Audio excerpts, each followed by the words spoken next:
আর এই একটা সিদ্ধি বাবু ধরার জন্য আমি সেই ভারতের থেকে বাংলাদেশে চলে এলাম, তাও এর কোনো পাচ্ছি না। দেখি ওই বাগানের ভিতর মনে হচ্ছে একটা ছোট্ট সওয়াল রয়েছে, ওর কাছে দেখি পাম পট্টি মারিয়ে কিছু কেনা যায় কিনা। এমনই তো বাড়ি কি এই জায়গায়? ভাই আমাদের বাড়ি এখানে কি হয়েছে, কোনো সমস্যা নাকি? সমস্যা কিছুই না, আমি ঢাকাইতে বাড়ি আছি বুঝছিস। আমি আবার একটু अच्छा সিদ্ধি মিদ্ধি খাই বুঝেছিস। তুই যদি খোঁজ দিস তোর আমি 100 টাকা দেবো বুঝেছিস। কিছু থাকলে আমার দেখা, এরকম জায়গা যদি থাকে আমার নিয়ে এসো। আছে মানে লাউ বাগানে একটা সিদ্ধি বাবা আছে, ওখানে গেলে সিদ্ধি পাওয়া যাবে, ওখানে নিয়ে যেতে পারি। আমার 100 টাকা দেবে না? আমি তো দেবো না, 100 টাকায় তো চল আবার নিয়ে এসো। একটু সাবধানে সাইডে একটু দেখে শুনে যাবে না, পুলিশ পুলিশের কথা তো এখন কোয়া যায় না। আচ্ছা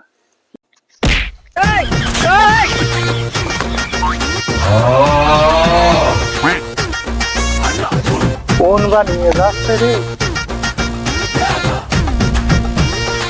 গুরু মেলাদিন পরে একটা মুরগি বাড়িতে গুরু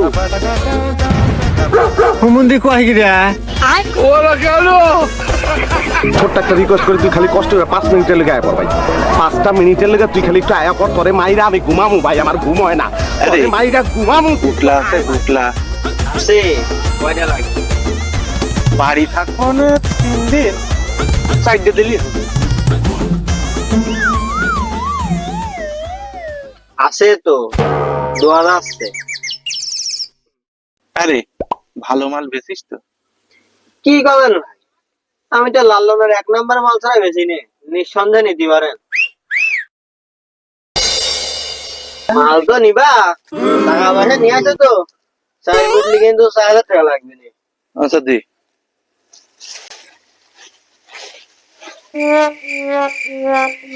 এই যে নাও, আপনি আমার 4000 টাকা দিয়ে কাটিয়ে বলেন না, নাই লোকজন দেখলে সমস্যা হবে না। আমি কিটা তুই চিনিস?